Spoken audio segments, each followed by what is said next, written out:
নমস্কার বন্ধুরা, সবাই কেমন আছেন? আশা করি সবাই ভালো আছেন। আমরাও সবাই ভালো আছি। আপনাদের বাড়ির লোক সবাই কেমন আছেন অবশ্যই জানাবেন। তো দিনটা ছিল 18ই জুন, আমাদের বিবাহবার্ষিকীর দিন। মানে এই দিনকে আমার কপাল ফেটেছিল। তো সেদিনকে যেহেতু বর্মশাই বেরোবে না, অফিসে বলে দিয়েছিল, তো একটু রান্নাবান্নার কোনো ঝামেলা ছিল না। অলমোস্ট 11টা বেজে গেছিলো ঘুম থেকে উঠতে। কারণ ইচ্ছা করে জেগেইছিলাম, কিন্তু উঠিনি। উঠে কী করবো, কাজ সেরকম ছিল না। তো রোজই তো তাড়াহুড়ো করি, একদিন নাই করলাম। তো উঠে কাজ সেরে চান ফান করে চলে আসলাম।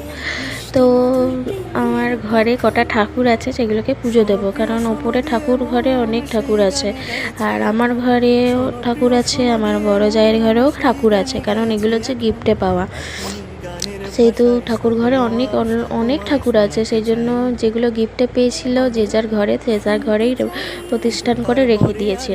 কারণ ঠাকুর ঘরে ওটা ঠাকুর রাখার জায়গা নেই। তো সেই যে পুজো আর্চা করে নিলাম। তো তারপরে বর্মশাই এক জায়গায় বেরিয়েছিল, সেখান থেকে আসবার সময় পনির প্যাটিস এনেছিল। তো দুজনে খেয়ে নিয়েছিলাম। তারপর দেখলাম বর্মশাই একটা কেক এনেছে, দুজন মিলে অ্যানিভার্সারি উপলক্ষে একটু কেক কেটে নিলাম। নিয়ে ওকে আমি খাইয়ে দিলাম, ও আমাকে খাইয়ে দিল। তো সেদিনকে দুপুরে সেরকম কিছু খাওয়া দাওয়া করিনি, ভাত আলু সেদ্ধ খেয়েছিলাম। কারণ রামতলায় পুজো দিতে যাব বলেছিলাম, সকালে বৃষ্টি পড়ছিল বলে যাওয়া হয়নি। তো সন্ধ্যেবেলা তাই বেরিয়ে পড়লাম পুজো দেওয়ার জন্য রামতলা রাম মন্দিরে। তো চলে গেলাম রাম মন্দিরে পুজো দিতে। পুজো দেওয়া হয়ে গেছিলো, পুজো দিয়ে তারপরে ভিডিও করছিলাম। তখন আমাদের সব জায়গায় পুজো দেওয়া হয়ে গেছে। তো তারপরে বর্মশাইকে বললাম একটু ভিডিও করে দিতে, তো ভিডিও করে দিচ্ছিল।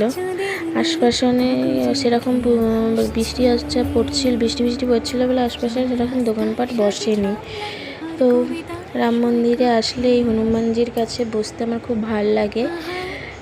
তো ওখানে অনেকক্ষণ বসেছিলাম। তারপরে ওইখানে যেটা সারা বছরের রাম ঠাকুর আছে, শিব ঠাকুর আছে, ওখানটা একটুখানি বসেছিলাম।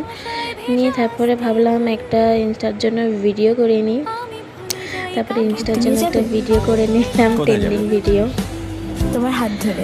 তো তারপরে দুজন মিলে আশপাশটা ঘুরলাম। ওখানে মেলা থেকে দুটো ক্লিপ কিনেছিলাম। তারপরে বেরিয়ে একটু ফুচকা খেয়ে নিলাম। মানে আমি বাইরে বেরোবো, ফুচকা খাবো না, এরকম হতেই পারে না।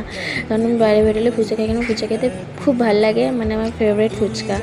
তো বাইরে বেরিয়ে যদি ফুচকা না খাই তাহলে মনে হয় যেন কী যেন করিনি। তো ফুচকা খেয়ে আশপাশটা ঘুরে তারপরে ডিনার করতে একটু ম্যাজিক স্টিকে চলে গেছিলাম। তো ওখানে ভিডিও করছিলাম। অ্যাকচুয়ালি সত্যি কথা, লোকজন থাকলে আমি ভিডিও বা ফটো কোনোটাই তুলতে পারি না, আমার খুব লজ্জা করে। তো খুব